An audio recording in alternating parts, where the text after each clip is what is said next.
Moderator, are you able to hear us? Yes, at this point we do hear you.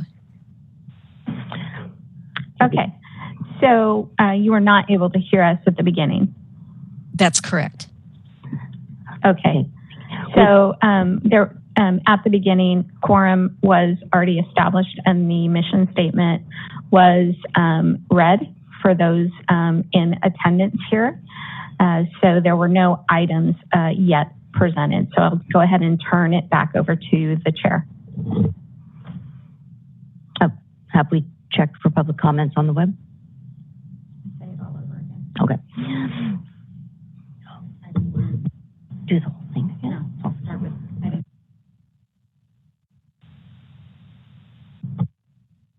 Moderator, could we please open for public comments on the web? Certainly. And is this the first agenda item, comments not addressed in existing agenda? This is public comments for items not on the agenda, yes. Perfect. Thank you very much. So this is the DCA moderator. If anyone has a comment that has not been reflected on the agenda that they would like to suggest for the agenda, you may either raise your hand by clicking on the hand icon, or you may look for the Q&A question mark icon, which is the WebEx Q&A feature. You can type the word comment into that text box and then click send. Each person will have 5 minutes to speak.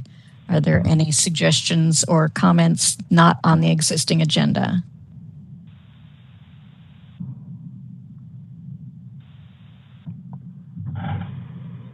I do not see any requests for comment. Shall I close that public comment feature? Yes, thank you. You're welcome. Seeing that there are no public comments, we will move on to agenda item 2, report of the committee chair. Item A, I'd like to ask for approval of the May 12, 2023 peer review oversight committee meeting minutes, as everyone had a chance to review the minutes.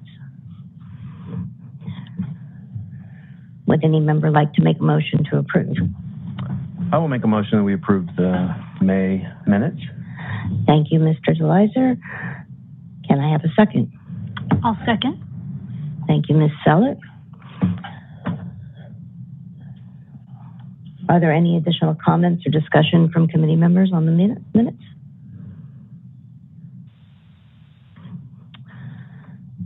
Seeing none, I'll ask for public comment on the minutes as we have no attendees in Sacramento. Moderator, could you please open the discussion for public comments? Certainly.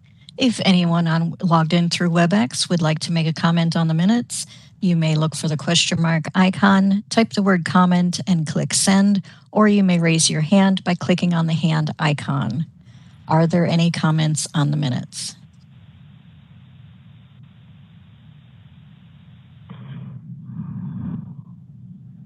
I do not see any requests for comment. Shall I close that public comment feature?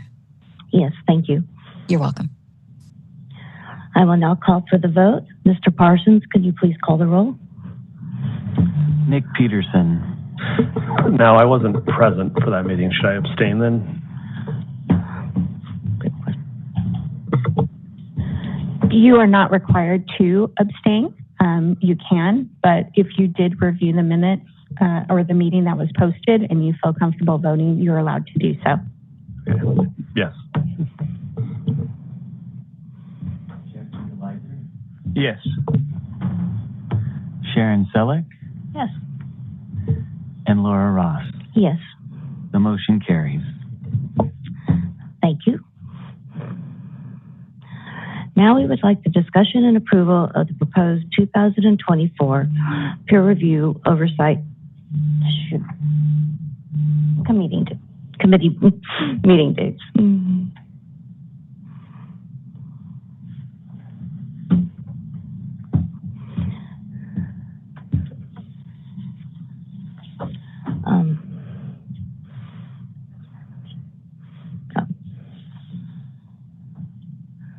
Would any member like to make a motion to approve the proposed 2024 peer review oversight committee meeting dates?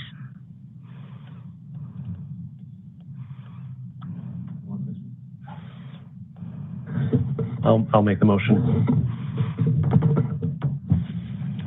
Thank you, Mr. Peterson. Can I have a second? I'll second it. Are there any additional comments or discussions from committee members? Seeing none, moderator, could you open to the public for comments and discussion? Certainly. If there are any comments on the future meeting dates, if you may either click on the hand icon to raise your hand, or you may look for the question mark icon, click that, type the word comment, and click send. Each speaker will be given 5 minutes to speak.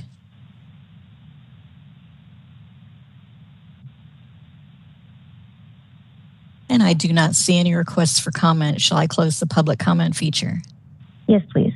Thank you. I will now call for the vote. Mr. Parsons, please call the roll. Sharon Selleck, Yes. Nick Peterson, Yes. Laura Ross, Yes. Jeffrey DeLizer. Yes. The motion carries. Thank you. Now for agenda item 1C, report of the California Board of Accountancy Liaison, ENC2 Vice President. Good morning, everybody. Good morning, Chair Ross and member of the committee. Again, my name is Yen Tu. I'm currently the Vice President of CBA. I will be providing the report for May and July CBA meetings, which we have lots to discuss. I will start with the May 18, 2023 CBA meeting.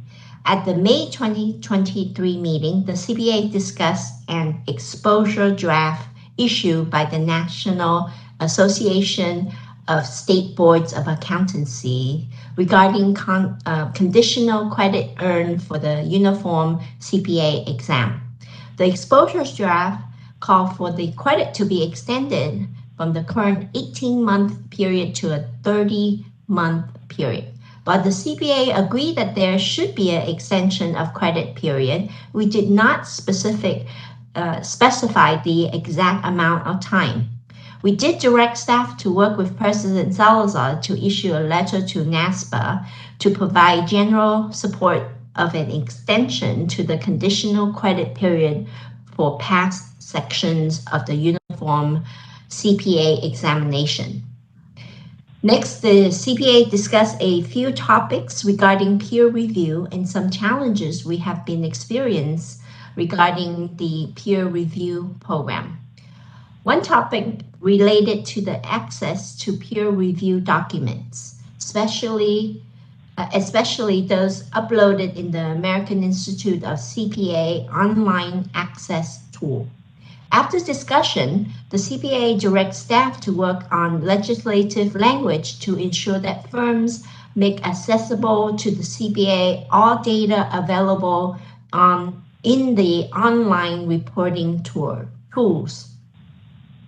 The CPA also discussed ensuring that it receiving all fair peer review reports from the American Institute of CPAs as required by the statute. Staff identify a potential gap in this reporting, especially firms licensed in California that but have headquarters located in another state. The CPA directs staff to work with President Salazar to draft a letter to the American Institute of CPAs, directing it to report all substandard peer review report to California licensed firms, regardless of where they are headquartered, utilizing a data mining approach in collaboration with the California Society of CPAs. As you may be aware, back in January, the CPA discussed a complete fee analysis and even approved changes to various fees, most notably the renewal fee for CPAs and firms. After some additional discussion with stakeholders, the CPA rescinded its prior approval of the fee language adopted in January meeting. The CPA will still be increasing fees up to the level originally adopted in January. However, it had decided to approve revised language that would implement a two-step license renewal fee increase approach. The proposal also maintained increasing the statutory cap for the CPA application fee and accountancy firm application fee. The CPA reviewed proposed legislation and took a support position in Senate Bill SB 544. SB 544 would amend the Bagley-King Open Meeting Act related to how a state body conduct a meeting by teleconference. You can view the CPA website for information on bills that the CPA is following. Are there any questions from the members regarding the May CPA meeting?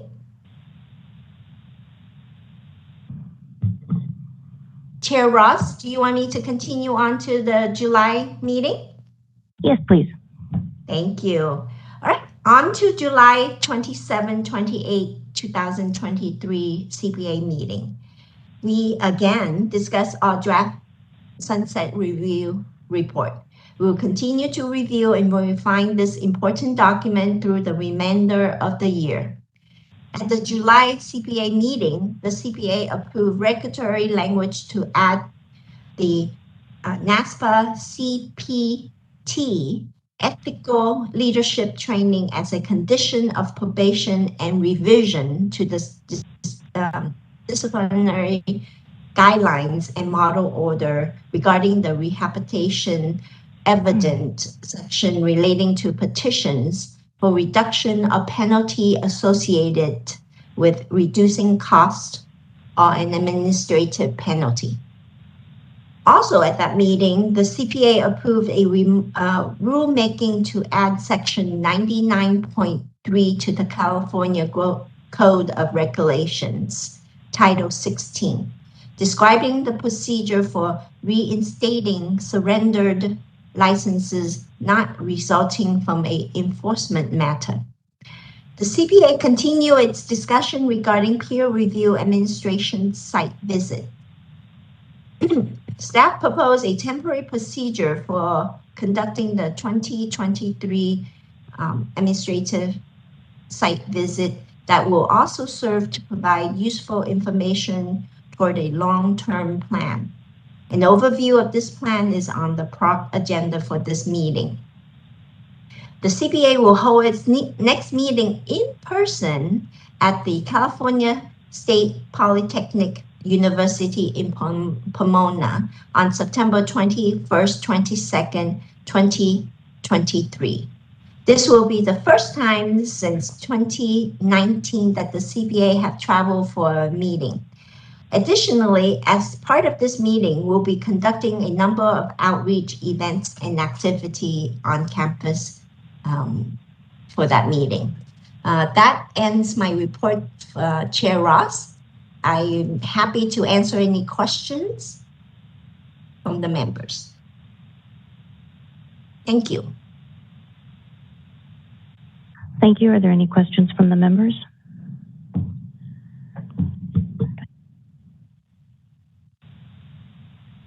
Moderator, could you open it up to questions from the public? Certainly. At this time, there are no members of the public. DCA member, there is a DCA employee on staff in the audience. So shall I open for public comment from DCA staff? I don't think that's necessary. Thank you. Okay, thank you, Chair, Vice President Tu, or Vice Chair Tu, for your report.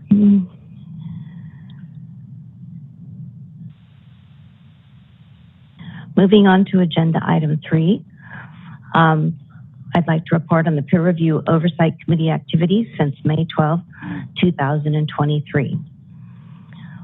Item A, we have the reports on the California Society of Certified Public Accountants report acceptance body meetings and the American Institute of Certified Public Accountants Peer Review Board open session meetings. These are written reports, and the write-ups can be found in the materials in the packet for the meeting. For agenda item B, oh, sorry.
This is the DCA moderator. My apologies, but at this point, it appears we have lost audio connection from the room. One moment while we make an attempt to return to the regular meeting. And we thank you for your patience.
Moderator, do we have you back?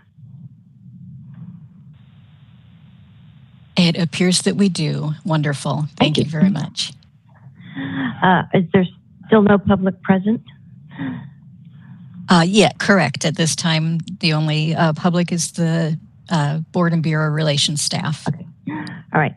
Then we will not need to open it up for comments on agenda item A. For agenda item 3B, report and discussion on the peer review oversight committee oversight of out-of-state administering entities. This period, we had Missouri Society of Certified Public Accountants and the New England Peer Review, Inc. Mr. Hinoso was scheduled to present this. Would you like to, Mr. DeWeiser? I believe you did one of them. I can talk about Missouri. Yeah. Missouri was clean. They had one finding prior, and they resolved that issue, and they had kind of an all-clear report, which is somewhat as expected. It didn't. Their previous finding was not a major issue or anything like that either. There is also a write-up in the material packets on both peer review oversights. Would any of the committee members like to make a comment on agenda item B? Seeing none, moderator, is there still no public? That is correct. There are no members of the public in attendance. Then we will not request to open the public discussion. Moving on to agenda item C, the report on notices posted on the American Institute of Certified Public Accountants and National Association of State Boards of Accountancy websites regarding changes and updates to the peer review program. This is from Ms. Selleck and Mr. Peterson. Would one of you like to present? So for the AICPA websites, they did post their 2022 annual report on oversight, as well as a report on Cal CPA's oversight. I understand that's being deferred to the December agenda, so we will discuss it then. For NASBA, as the Vice President of CBA noted, that they're extending CPA exam credits from 18 months to 30 months. They had also proposed updates to the rules for CPE, and they're also designing they're launching a program to ease the path to CPA licensure, to keep the 150-hour credits, but to combine it with a work program so that students maybe can't afford the 150 credits could get the last 30 credits via a job and be paid for the job as well. So they're partnering with one university right now to test that out. So those were the updates that I noted. Thank you, Member Selleck. Are there any comments from the committee on agenda item C? Yeah, I just have a question. What was the final verdict on the number that the CBA was throwing around for how long to extend the conditional credit? Sure. Currently, right now, we have regulations out for public comment that includes 30 months for the credit, which is consistent with the NASBA recommendation.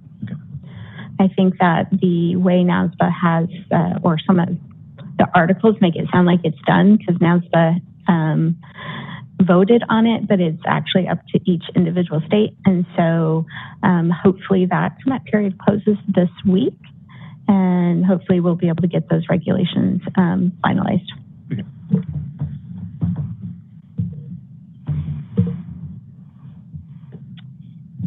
And moderator, there is still a member of the public present? That's correct. Okay, then we won't ask for comments from the public.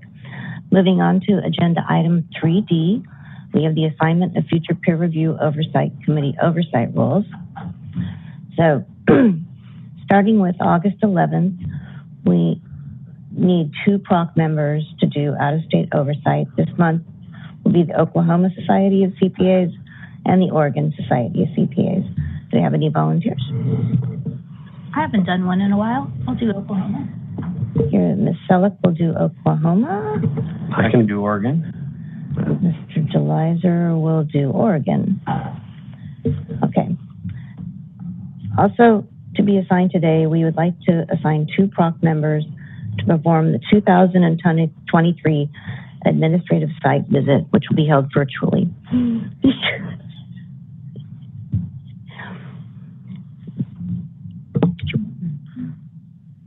How's that going to be done? Or is that a future agenda item? That we have a different agenda item in a few minutes where we will discuss how that ASV is going to be conducted. I'm wondering if we can hold off on volunteers for ASV until after we have that conversation and get the 2 volunteers done, just to make sure that everyone is informed. Okay, we'll hold that assignment until after the discussion. Okay, so we have the next, the August 17th and 22nd RABs are already assigned. So we have the August 29th RAB at 2 p.m. I can do that. And Mr. Peterson. Actually, prior to the out-of-state is the website reviews that may have been overlooked there that we need to assign out as well before continuing. The website review, is that showing on the calendar? It's the updates for December 2023. Oh, the updates. Okay, I thought that was the PROC meeting. Okay, we also would like to assign someone to do the related updates for the December 23 PROC meeting.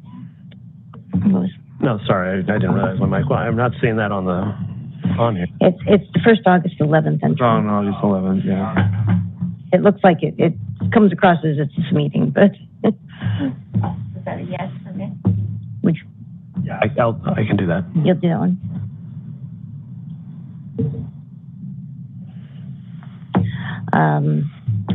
On September 7th, we have the AICPA Peer Review Board open session meeting.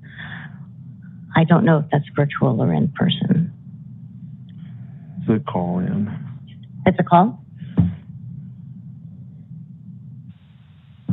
Yeah, we always. I can do that one. Oh. September 7th? Yeah. They didn't start at 8 a.m. Eastern. Okay, Mr. Delizer on September 7th. On September 14th, we have RABs at 9 a.m. and 2 p.m. I could do the 2 p.m.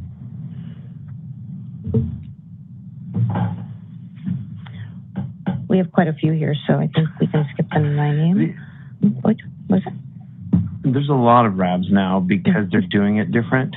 They used to do he used to get on there and you're on there for an hour and they did 50 reviews. Now they do 10 or 12. They've been much shorter so they have lately. Yeah. Tons of RAB meetings that are much shorter. How many do we want to? About 10, I'd say. So we've already assigned one. Yeah, we can also contact the members who are missing to do a couple. So how about if I do this, would anyone like to volunteer for a specific date? Oh, I wasn't sure. Did you hear the 2 o'clock on the 14th I could do? I've got you 2 o'clock on the 14th, yeah. I'll do the morning one on the 21st, 9.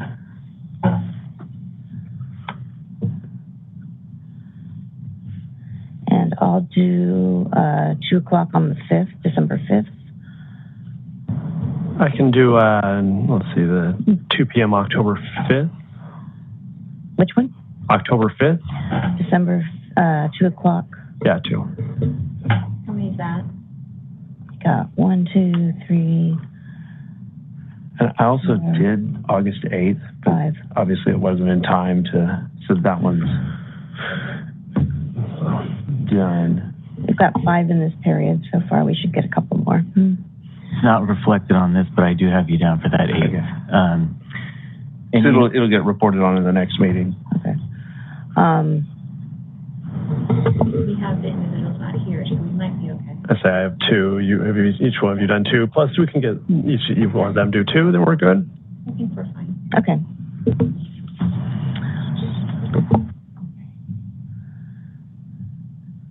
And I think that takes us through the next PROC meeting.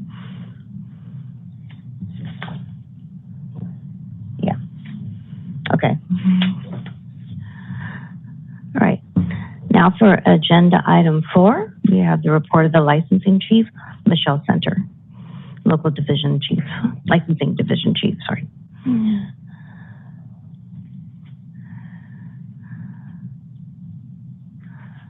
I'm sorry, to back up to the assignments, we only have 26 RABs chosen for this year, and we need 30 for the. Are we going to assign them? We're going to call the members who are here. Yeah. So, Terry, you want to do A? Yes.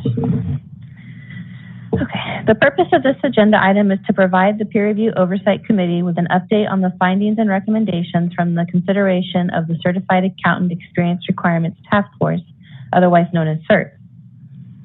The CERT was formed in 2022 to evaluate the experience requirements for CPA licensure, specifically the necessity and sufficiency of the attest experience requirement. At its November 2022 meeting, the CBA adopted CERT's first recommendation that the attest experience requirement is necessary for authority to sign reports on attest engagements. At its January 2023 meeting, the CBA adopted CERT's second recommendation that the current attest experience requirement is sufficient for licensure. In addition, the CBA adopted CERT's recommendation to direct staff to create a pathway to allow for accounting firm owners to obtain qualifying attest experience, explore how current regulations may be amended to more thoroughly define reciprocity requirements for applicants obtaining licensure with the authority to sign reports on attest engagements, expand outreach to better inform consumers regarding the difference in services performed by CPAs who maintain a license with or without the authority to sign reports on attest engagements. Items to consider include a dedicated page on the CBA website and a podcast, and the outreach includes various stakeholders such as faculty and students. And lastly, emphasize the importance of client notification in instances where a firm provides attest services when the firm owners do not have the authority to sign reports on attest engagements. That concludes my presentation. I will now open it up for members' questions or comments.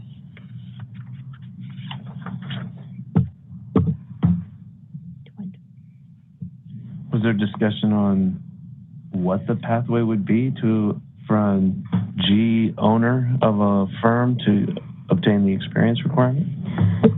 So we do have 2 individuals, one from the qualifications committee and an individual from our enforcement oversight committee that are helping staff as we go through this process of developing a pathway that we can present to the board.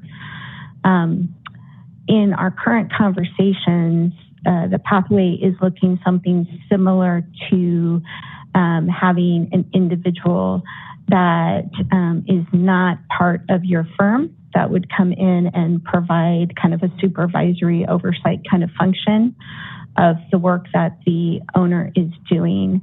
And currently, the group is also providing guidance to us of ways to maybe pilot this a little narrower so that the firm would also have to have an individual at the firm who does have a test authority. So it would not be open to all firms. At least that is the current thought, so that the firm could still technically sign those engagements because they would have an individual on staff with that authority, so that the individual coming in is really just doing oversight and not actually signing the engagement.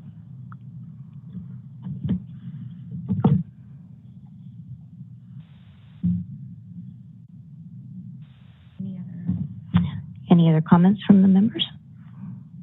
Comment on the idea? But the board is still committed to the G license, not doing away with that license and just... That is correct. That was part of the recommendations that came out of CERT. Okay.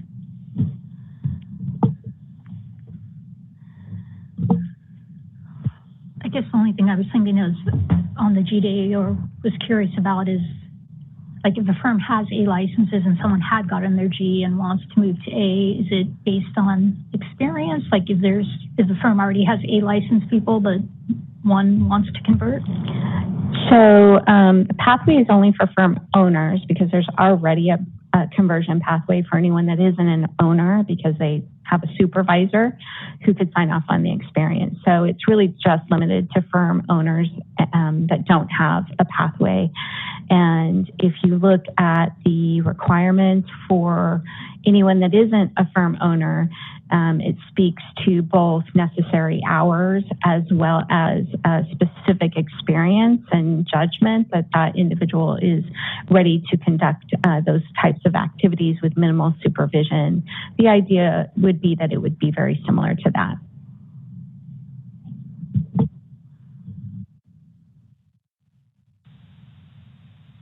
Move on to the agenda, or do I call it?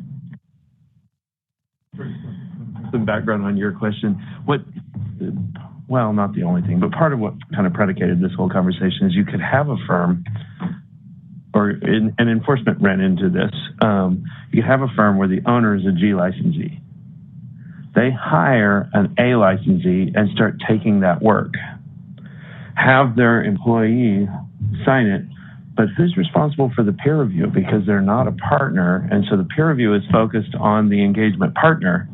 And so it created sort of a loop around the rule, and that enforcement ran into and said, hey, we need to kind of close this loop. And so they've been exploring options, a lot of options, including dropping the experience test requirement and just having a single license altogether. But that's what CERT took up. But we'll see how it continues to unfold. Right now, it's just a continuing issue that they're working on a resolution for, right? So the CERT has accomplished its work, and so the CERT no longer exists because it has done its recommendations.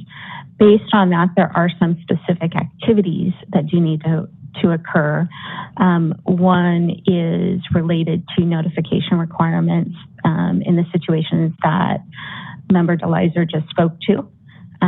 When that firm owner does not have that attest experience that you spoke to. So adding that notification requirement was one of them. Creating this pathway is another.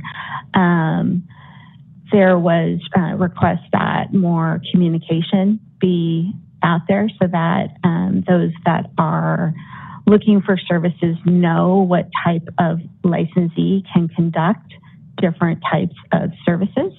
And so that was another request.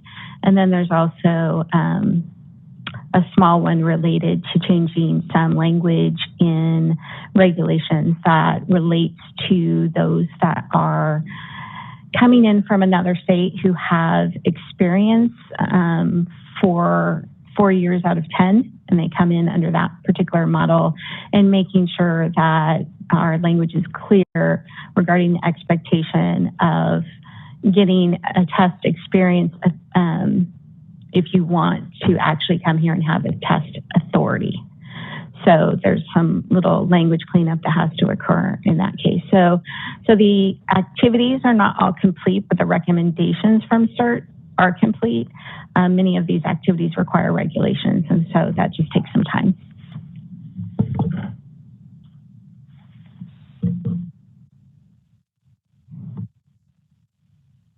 Any additional comments? Good.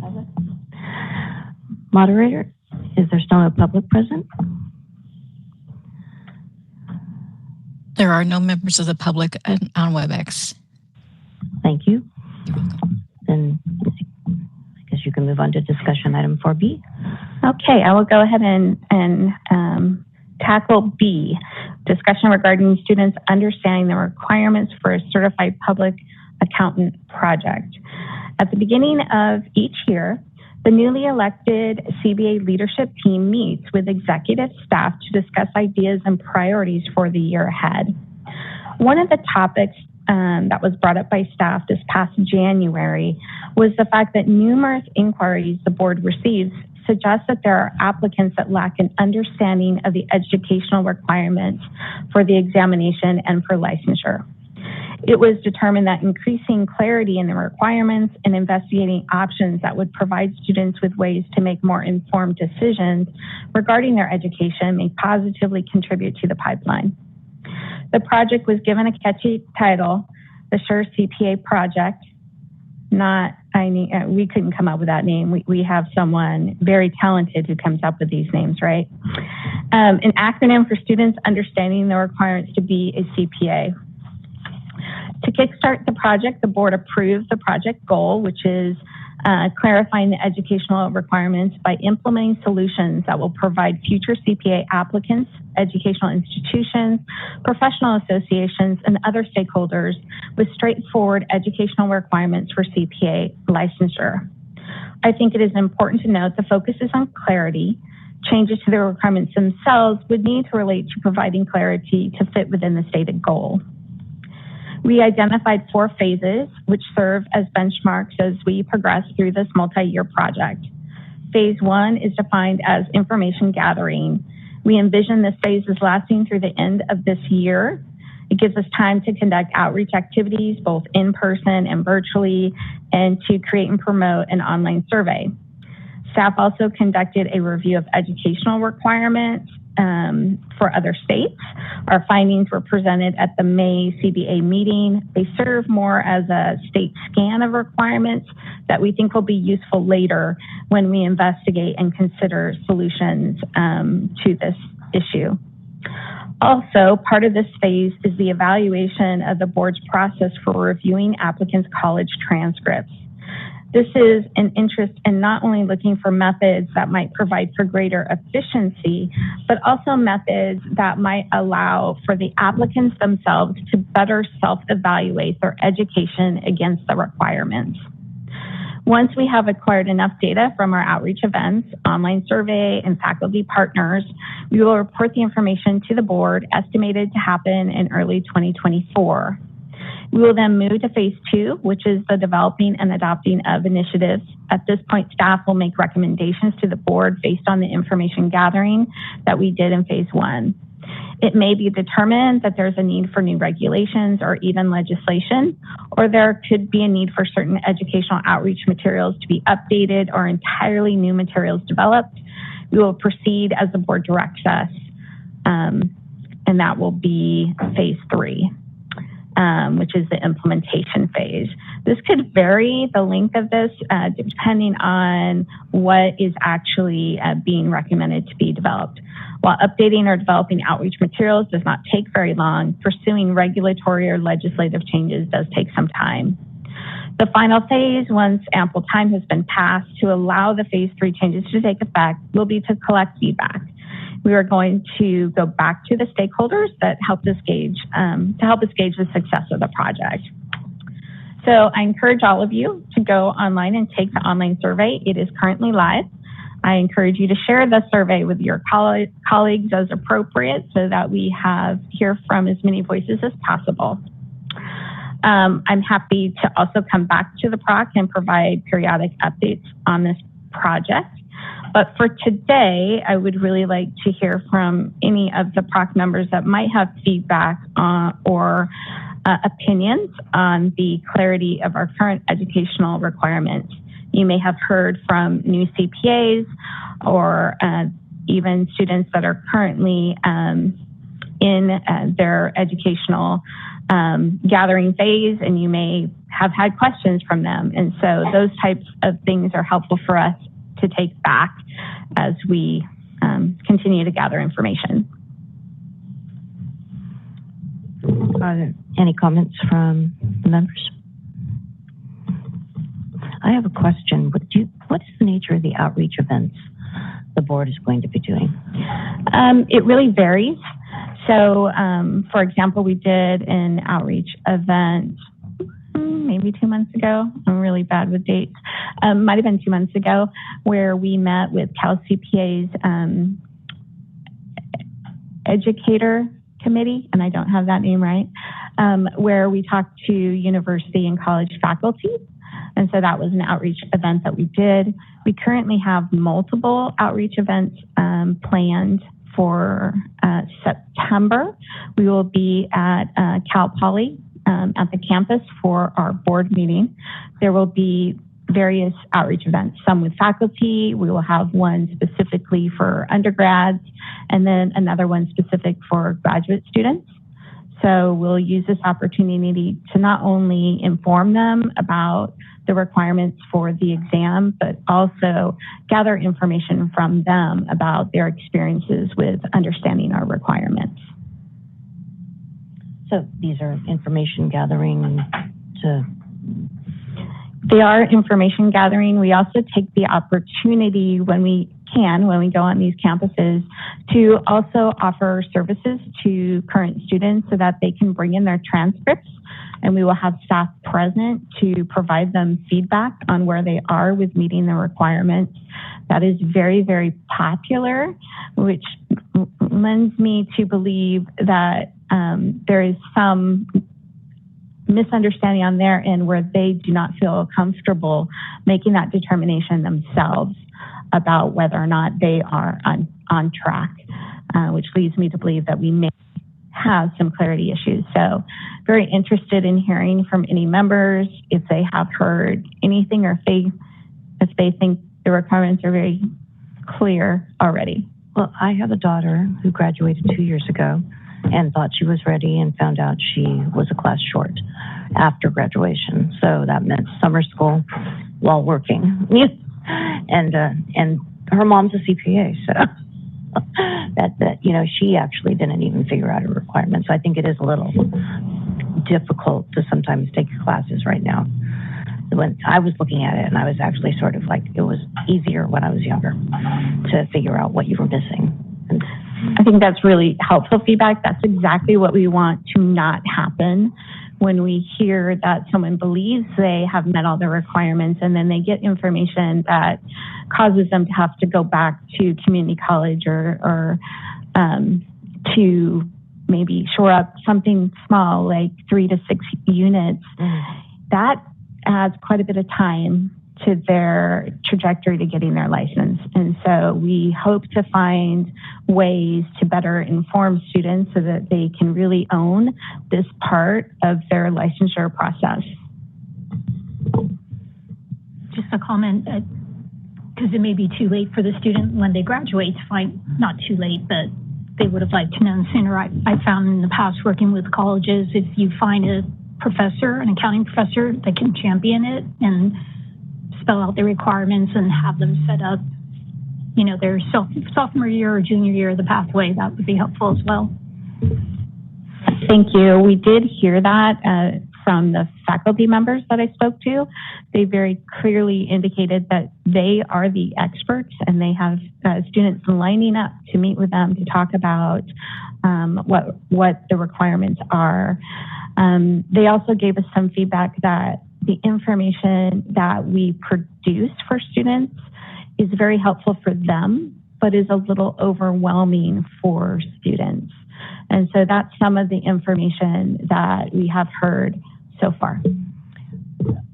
What I thought when I was working with my daughter would have been helpful is if she'd had some kind of matrix that actually said which class could meet which requirements. It would have been a lot easier for her to select. I mean, as it is, you're sort of struggling to figure out which class will meet the requirements. And if you're not meeting with the counselor and you're signing up, you may think it met it, but it didn't. I mean, a matrix, or else in the college catalog itself, a list of what requirements it meets, which might be too much overkill for the school to actually put it in there. But they usually put in comments like transferable to this or transferable to that, but they don't give you specifics about like what it meets in terms of like taking the exam. They wouldn't do that. But if they had a separate matrix that they handed out, that might be helpful. Thank you. We'll take that back. It does remind me a little bit of one of the recommendations, I will call it, in the UAA model rules that has to do with accreditation. So they recommend that state boards look to whether or not programs are accredited, not the college, but the actual program. That's one way that they provide avenues to streamline the review of transcripts if someone had graduated from one of those programs.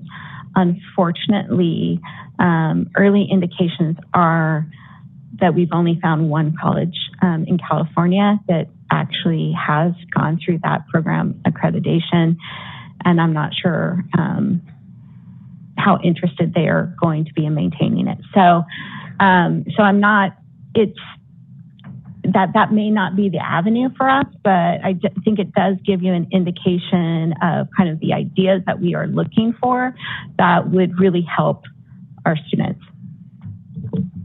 I don't think this is going to be a new revelation at all, but just from my observations, since the change in these requirements in education, I've seen, once again, I'm not trying to say it's a correlation, but just a lack of interest in general in younger staff in pursuing the CPA, at least more so than when I first started my career. When you first started, it was just, that's what you do. You know, you're going to get your CPA in a year or two. And I've been seeing in our firm and other firms where a lot of younger people just don't have that interest or drive to do it. And I don't know if that's directly related to this, but I'm glad to see it on the initiatives. You know, it talks about regulation and legislation, but I'm assuming the outreach material is hopefully to address that aspect of it, to help reemphasize the importance of that licensure. So just to give you a response to that, our communications and outreach team has really been ramping up their video production. So I think you'll see some of those coming out soon. And many of those speak to what is the value of a CPA license. And you're right. I think I've heard that from several individuals about individuals in their firms, maybe that they thought they were going to get their CPA, and as time goes by, they decide not to. And so I think that is not something that we know is related to the education, but that may be a contributing factor to that. But it is something that our outreach team is aware of and looking for ways to get that information out there.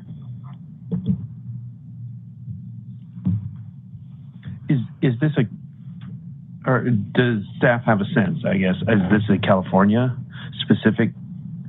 I'm assuming that the education requirements have changed since 1992. And I was in Nevada when I was originally licensed as a CPA, but I'd gone to college in California, and I just filled out the application, and there was, as I recall, there were like, you just needed a few X number of units in these categories, and I had already had that with my degree, and so it was really pretty simple. Almost anybody with a business administration degree and a few extra accounting classes would have qualified. Do other states have this same kind of perception, communication? Because everybody now has the 150-hour requirement. Is it the extra 30 units? Or can they be in anything? So at this point in time, I think California is the only one that really is talking about it in terms of clarity. Okay. There are states that are talking about the education requirements. I think that you can see ideas that are being proposed, such as what Ms. Selleck talked about, which is this partnership with Tulane University as a way to get those additional 30 units beyond what you get in a normal four-year degree. So that's one avenue. So you see it playing out in other ways. There's definitely some states and some state societies that are really trying to challenge the 150 requirement, though I will say that NASBA is holding very firm in their belief that that is necessary, and it is part of a determination on substantial equivalency. So you see it playing out in different ways than really how we're trying to tackle it.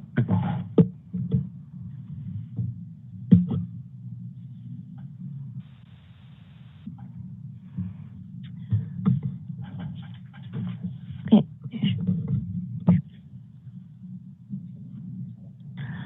Moderator, are there any members of the public present? There are not at this time. Okay, then we're done with discussion on item B. we move on to item 4C. Okay, moving on to C, our really fun item here. An item that we have not had the opportunity to talk about in a while, which is talking about our annual site visit. So the purpose of this item is to really select individuals that will participate in the 2023 ASV.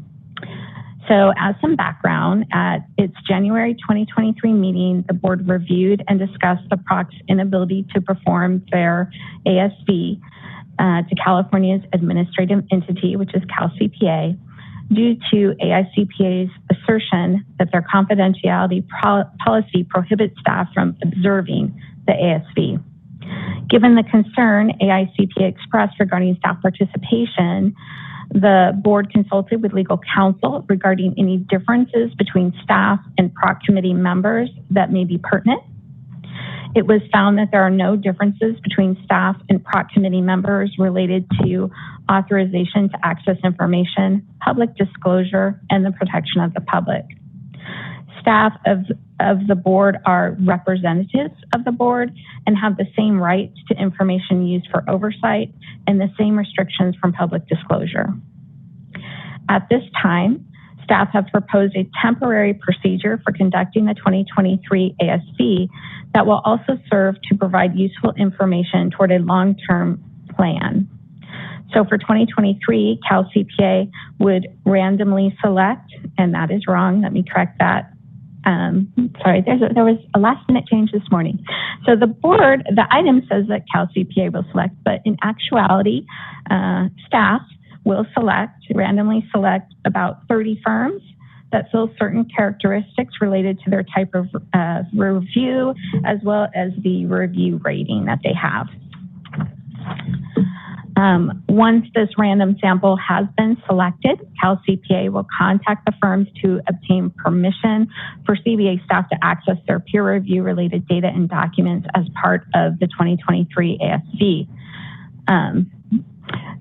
So CalCPA shared this proposal with AICPA, and both of them have agreed to this approach for 2023. 1 year temporary solution for 2023.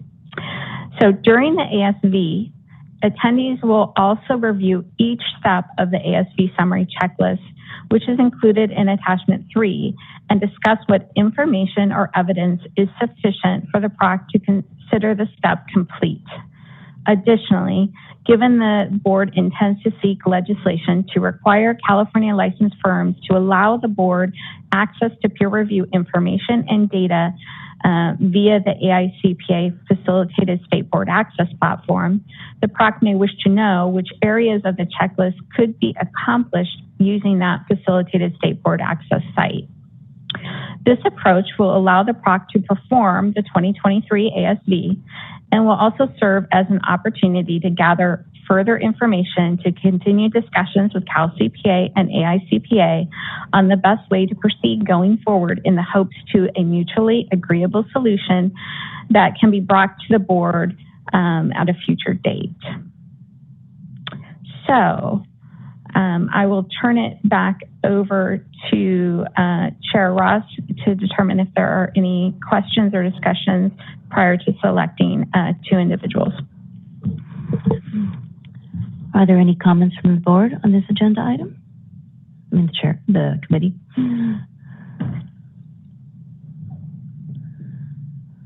So you're I'm gonna make sure I understand. So what is the population of how the staff is going to select 30? So 30 firms from existing licensed firms out of your database? We got some information this morning that we believe we can access a database that shows completed peer reviews.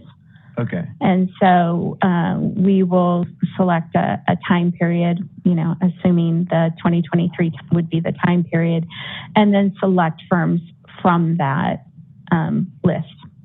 And then the data that you're going to use to look at these reviews is what's already been uploaded to FSBA? Or are you going to go into Prima? Do you mean during the ASV or? During the ASV. Okay. So during the ASV, we are going to look potentially at both. That is why we need the permission. That's why AICPA believes we need the permission. So we will look at information that maybe we could get via facilitated state board access or via PRIMA to determine if there are avenues that would allow us to get the information without accessing PRIMA. Because if you never had to access PRIMA, then you don't have to contact 30 firms. Well, we don't have to get the permission going forward, right? Yeah. I think there probably will be, to be frank, probably will be areas where we are not able to get the information that we need via FSBA or some other type of collection. Okay. We have two avenues that we are looking at. One avenue would be that staff would step away from those portions of the ASV if PRIMA is being accessed. The other idea, and this would not be for 2023, but this would be after we kind of revamp the checklist, would be allowing for de-identified information to be shared during the ASV that Cal CPA believes meets the requirement for the information gathered. Going with that approach still doesn't prohibit us from saying, you know, not good enough, I actually need to go into PRIMA, in which case staff could step away. So that's a little bit of background. I think that we are also trying, or I have a goal, I guess, of revamping the ASV in a way that provides more responsibility to Cal CPA than to us as PROC members in terms of the legwork to get us the information that we need that would be useful in evaluating what we have indicated we need to evaluate. So going forward, there might be more data or information available prior to the ASV meeting so that we can make sure that staff can be present during the whole time. But also this is their review, and there should be, I think, some onus on them to do that first work to get us the information instead of us just coming and asking the question. So I think that's another goal that we might have for long term, and looking at what type of evidence meets our requirements will help us envision how we might want to reword that ASV going forward. Question, when you say have staff step away from the PRIMA part, do you mean CBA staff? Yeah, I mean, right now that's me. And so it's most likely always probably going to be the licensing chief. And so if it's virtual, it would just be, I would log out for a small portion. We would probably parking lot, anything where PRIMA had to be accessed. We would not have to do it in this go around because we're getting the permission, which allows us to really look at what's on that screen, because that seems to be the problem. Is we might think that that particular data is fine for staff to look at, but it might be on a PRIMA screen with other information for which there is a concern. And so really looking at the different, all the information on the screen, like, is this going to be okay even though it's in PRIMA? Like if we go to this screen, or if it isn't, is there a different avenue for getting the same type of information? So I would expect this ASV to take longer than the prior ASVs, because it is charged with doing two things, you know, conducting the 2023 ASV, but also asking quite a few questions so that we can get the information that we need in order to really revamp the ASV in a way that allows staff to be observers. So you're saying that only this first year is they're getting the permission from the 30 firms? Correct. This is, it has been, one, we don't like to request permission because, as I indicated, legal counsel has given us guidance that suggests that we do not need permission. So this was a temporary 1-year compromise.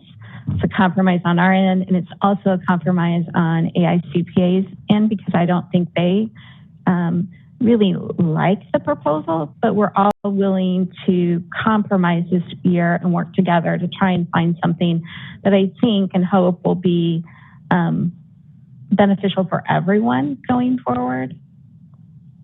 Do you anticipate any of the firms refusing? I guess it is possible that a firm would not agree, but that is not anticipated after talking to individuals, knowledgeable individuals. We don't think very many firms would deny that. But if they did, I'm not sure that at this point in time staff would be even aware of that denial, because it will be Cal CPA will have this sample, they will reach out, we'll come back with a certain number of firms, and if it meets the sample, then that's fine. I honestly intend to oversample when I give them the list so that they will be able to meet it if by some chance it does happen. So you won't know they're just going to come back with like 30 firms?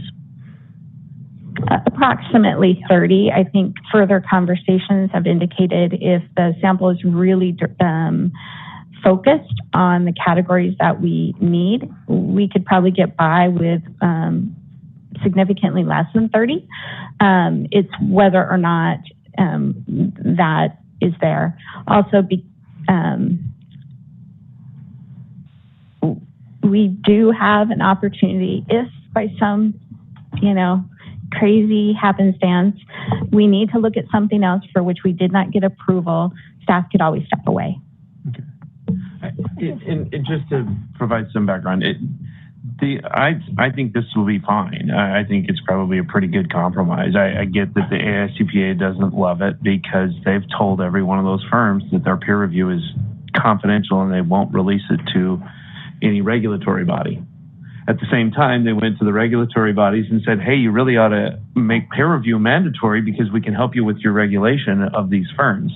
So they told one thing to one group and another thing to another group and thought the two groups are never going to talk to each other, so it'll be fine.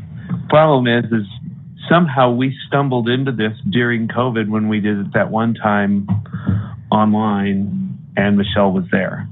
And so now we've kind of got this problem, but the only thing that I can see that would be a hiccup with this, because our sample, and I'll use that word in the, it's not statistical. Our sample, meaning that when we selected these, we did not select every firm in California, so we sampled by that nature, was designed to basically give us the opportunity to observe the Cal CPA's behavior as an administering entity in the full spectrum of different things, like how does Cal CPA deal with it when a firm is late. So we wanted one in the sample to be late. So if I didn't have one in the random sample that I did at the beginning, I just said, show me a late one, and we found a late one. So it's not random in that respect, because I was very targeted toward that.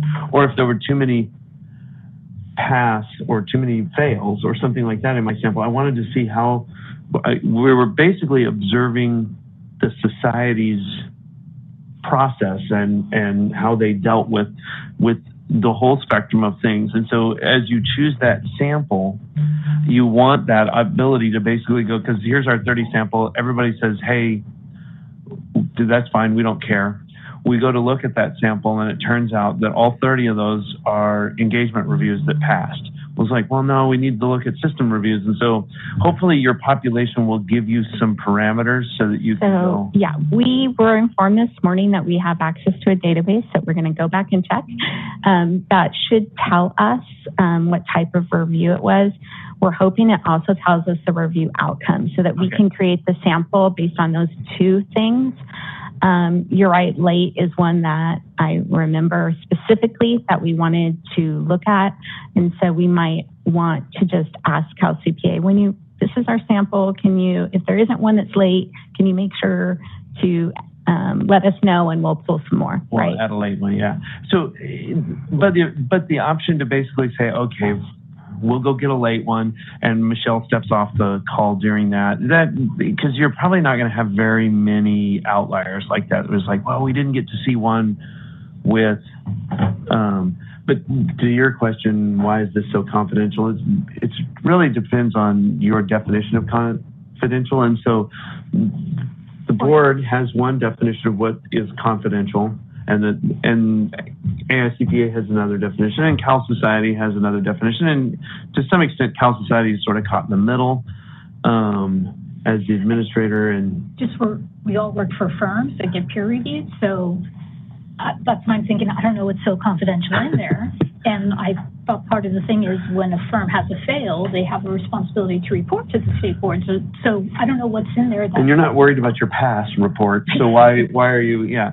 So I think that Michelle's probably right. There will probably be very few firms that exercise the no, I don't want anybody, because most firms probably think that it was all available anyway already. They probably didn't realize that somebody would even need to ask for permission to look at it. So I think that this is probably going to be a pretty. My guess is if the selection is chosen well, and you've got good data to make the selection, unless you want to review all 30 of them. 30 review. I've never gone through one of these where we did 30 reviews. Like we looked at 30. About 15 was the most we could do during a reasonable period of time, before you lose everyone's attention span. And so even if half of them said no, you still would probably be okay. And I doubt that people will say no. One of the questions you had earlier, I kind of liked, and it may not be possible, but you had asked about how the population was being selected from a list they have or a list that the board has. I thought that was kind of interesting, just from a completeness standpoint. Yeah, and you have to, you sort of have to disassociate yourself from your audit brain, because your audit brain wants this sample to be valid. It wants it to be that every possible review had the equal opportunity of being selected for this review. It's not as much an audit procedure as it is more like an agreed upon procedures engagement, where you've already decided what you want the result of the review to be. Kind of different. You want the result of the review to be, we got a chance to observe how Cal CPA reacts to all of the potential situations that are out there. We want to know, okay, so if this one failed, what were the steps in that fail? Did a tech reviewer look at it? Did the reviewer issue this? Did it get reported then to the board? Was there a plan for the firm to remediate? And so there's a letter for every one of those. And so you just want to see that Cal CPA issued those letters. Hey, the RAB, you've said in RABs before, when the RAB has one that there's a fail or substandard engagements, they basically issue an implementation plan that basically says, here's what the firm has to do. Well, that's in a letter. So if we want a review that failed, so if our random sample didn't have any fails, that wouldn't be a good sample. We would say, oh, let's go see a fail so that we can see, and we want to fail with an implementation plan so that we can see the letter because we want to see Cal CPA react to all the different situations. So it's not as random as it's the process. And we want to go see the process. Yeah, exactly. We're not trying to catch anybody doing something wrong. We just want to catch them doing it right. That's really the goal. The focus is on Cal CPA, not necessarily the firm. It's more like an internal control walkthrough, almost like we're going to. It's like a walkthrough. Yeah. You don't want to walk through that one transaction that happened while that isn't representative of the whole. You want to walk through that transaction that's kind of homogeneous. It looks like all the others. And I think that whoever is participating in this ASV, part of the question we're going to have is, how necessary is it to look at that peer review? When would seeing documentation of what the procedures are for handling certain things be sufficient? And when do we need to say, in this case, that's not sufficient. We want to actually look at a case where it was or wasn't followed. And so I think that will be interesting conversations that we have. I think there's an opportunity for the ASV to become more meaningful than maybe it has eventually gotten to, because not only can we focus on that, but by revamping the checklist, we can also focus on maybe comments or recommendations that the PROC had in their prior report. In this case, we had questions about the pipeline of reviewers. We may also want to consider questions or responses from Cal CPA related to findings that they may have had in their review by AICPA. So I think that there are other things that we have not traditionally been asking for as part of the ASV that maybe this provides us an opportunity to do that. And I think that's probably the biggest argument for having staff present at these things, because over time, the ASV sort of, because it's, and especially during a period, there was a period of years where the ASV checklist just ballooned into like 5 checklists. Well, there was a lot of subjectivity into how those checklists were addressed, how those steps in the checklist were addressed. And so the ASV over years kind of took on the personality of whoever the reviewer was. And it evolved over time. And so I think that having staff present on that to basically kind of provide some institutional knowledge over a period of time when you've got, because if I go and do it and then Nick goes and does it the next year, we're going to do it differently. But having staff to basically go, let's redirect here and make sure that, So. But I do think a deeper dive makes sense because we observe RAB meetings, so we're seeing some of that process of how they assign implementation plans and that already. So I always thought the ASV was kind of getting in the details a little bit more because we're observing at the RAB, but now we're looking at some of that. To be honest, the RAB oversights are probably more in the details than what we are in the ASV. And just by virtue of what you're hearing the committee, the RAB members talk about? Yeah, because you're actually in the ASV, you're primarily looking at how does Cal CPA deal with the situation rather than the actual review.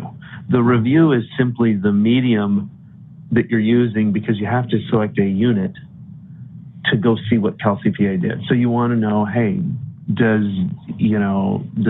does Cal CPA process the initial peer review information form?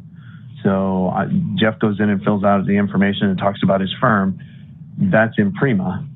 That triggers a response from Cal CPA, and they move it to step 2. And there's a person over there at Cal CPA whose job is to look at those and go, okay, now you're in step 2. It's matching you with a peer reviewer. Prima does all that now.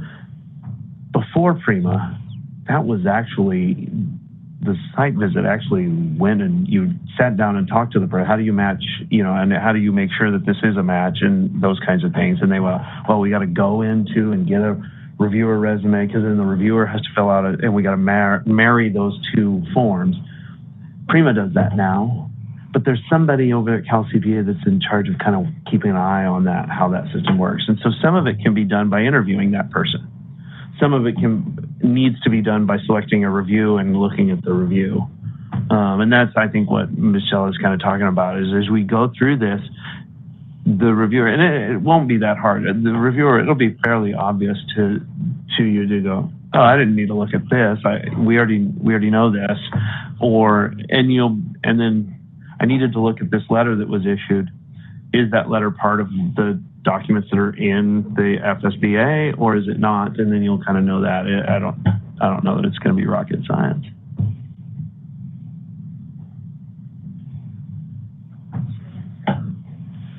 Yeah. Would anyone like to volunteer, any of the committee members, to participate in the ASV? I have a question on timing. It's virtual. Is it 4-hour sessions over 2 different days, 3 different days? Do you have any sense? Or even the time of year, month, whatever? I think virtual works better than going in person, to be honest. And I've done it both ways. And the problem with doing it in person is without having to, you're basically requiring a person who works remotely most of the time over there for Cal's CPA to go into their office too. And you're there, you want to get it done as quickly as possible. So maybe it takes a day, maybe it takes 2 days. Now you've got 2 long days or 1 really long day. And then you factor in travel on that, where doing it virtually allows you to break it up into, now you're not monopolizing somebody's entire day. It's great to be able to get as much done as possible, and keep, instead of it being, you don't want it to be 5 days at an hour a day kind of thing, but a couple of days is usually what it is, what we did last time.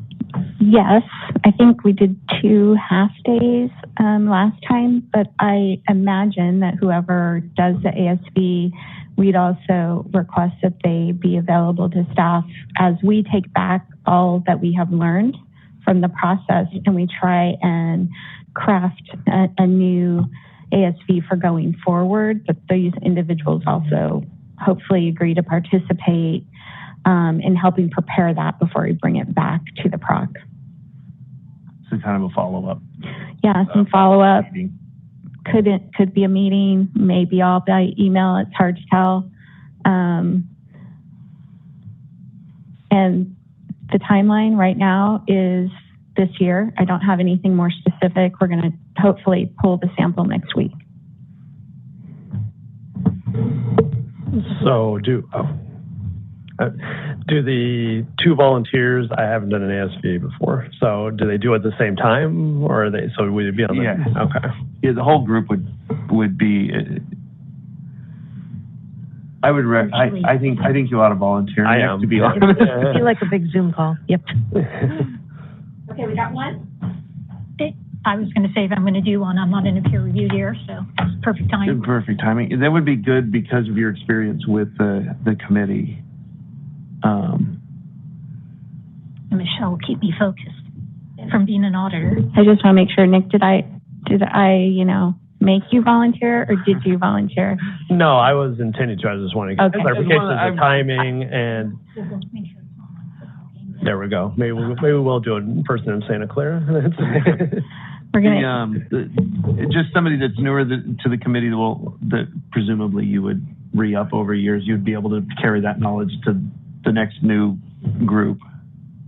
And I just want to add that we will work with you and find a time that works for you and Cal CPA. So we don't just designate a date. Like, we'll reach out to you for dates and times and work with your schedule.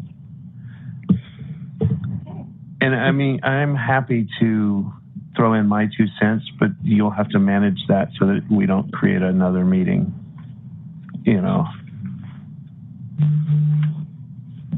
So if there's questions, you can route them through staff and you guys can reach out to me if there's something that I could add to the process. And I would like to see the process, but I think I can't just look. Yeah. Yeah, we can only have 2 members. Yeah. But I think that because I've only done 1, and, right. And I was very new on that one. Well, I think that what we will ask Nick and Sharon when we report out on the ESV, that maybe we provide more detail than maybe we have in the past, so that it gives those who weren't there an idea of kind of what the experience was like, in addition to just what we saw. And your perceptions of that, whether you found it valuable, all those kinds of things that maybe we don't normally report back on. Whether or not it really helped you with the role that you play as a member to participate in the ASV. I think that's a good thing to have in your mind to be able to provide that to everyone when we have more people in the room, so that we don't have to twist arms for volunteers going forward. Has Cal CPA, if they filled that position vacated by Vanette? Which is still in there on a temporary. Okay.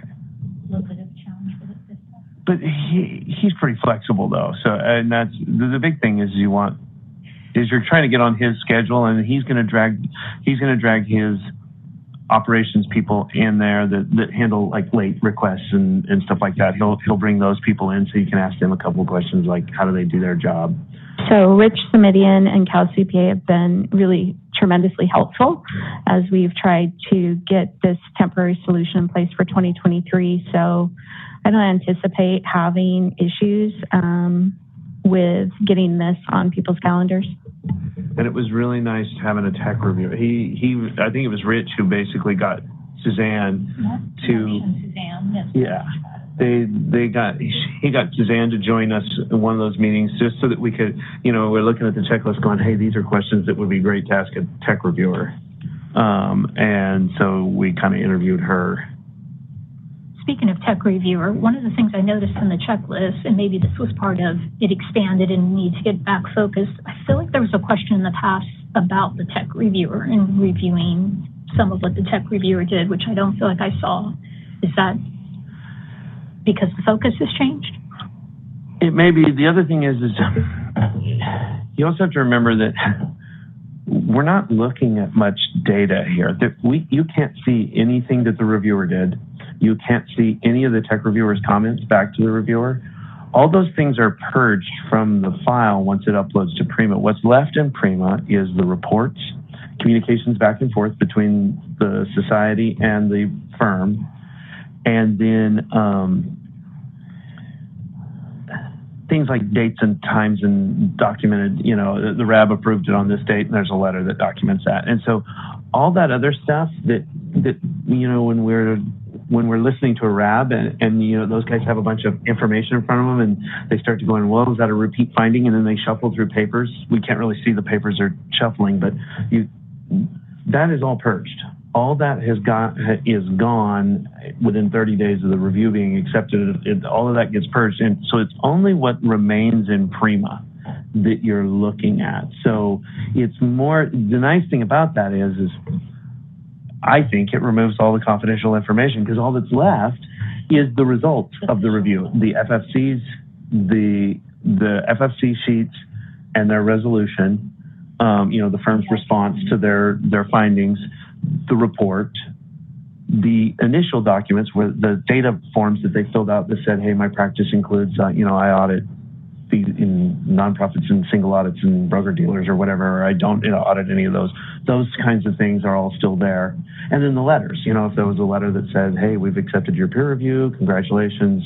And then the letter that says, we accepted your peer reviewer, however, you have this finding, and so you've got the following plan that you're required to do. Those letters are in there.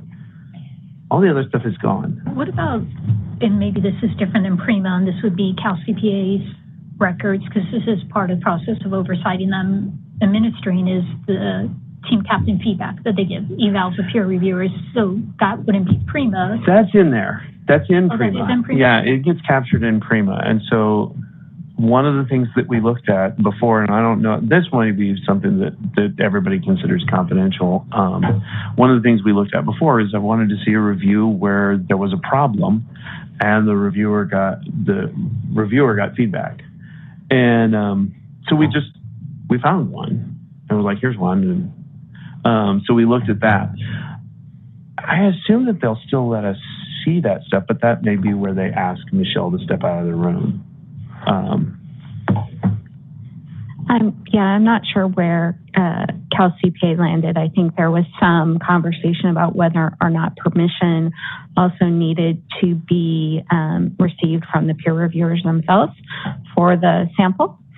And so, we're still in the beginning stages of conversation, so I'm not sure if that is still something they're going to do or not. It's pretty interesting.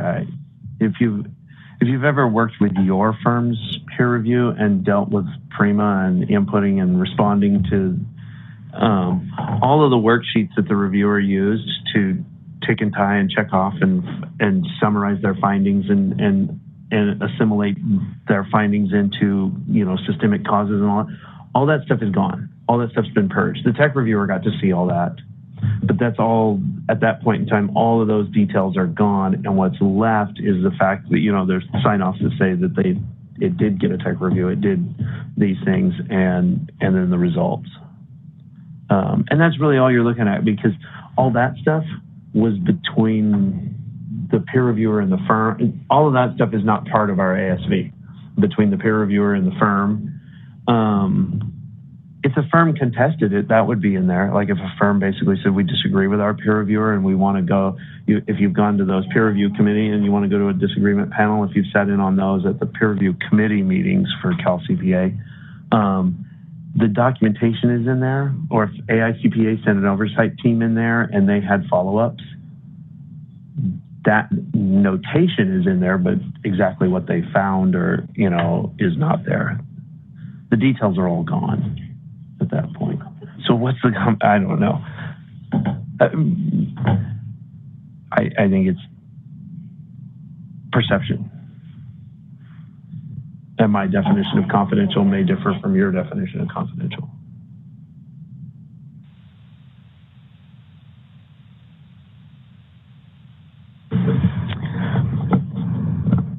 Okay, if we have no further comments from the committee, moderator, can we open this up to public comment if there are any members of the public present? There are no members of the public present. Okay, thank you. So, moving on to agenda item 5, closing business. I did notice I skipped over one meeting on the calendar. It was for the peer review committee meeting, the Cal CPA one that would be in person this year. It's on November 16th to 17th. Would anyone like to volunteer for that?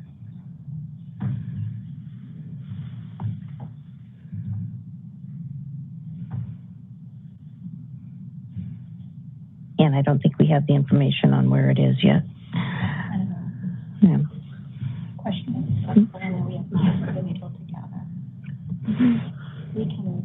We can leave it open. It's the same day as the CBA meeting, so we can send out more information once we have it. Okay. All right. Does any members of the committee have any agenda items for future peer review oversight committee meetings?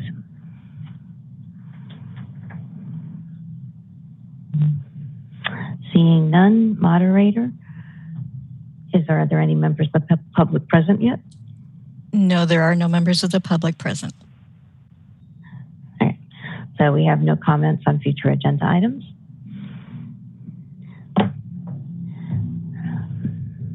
Then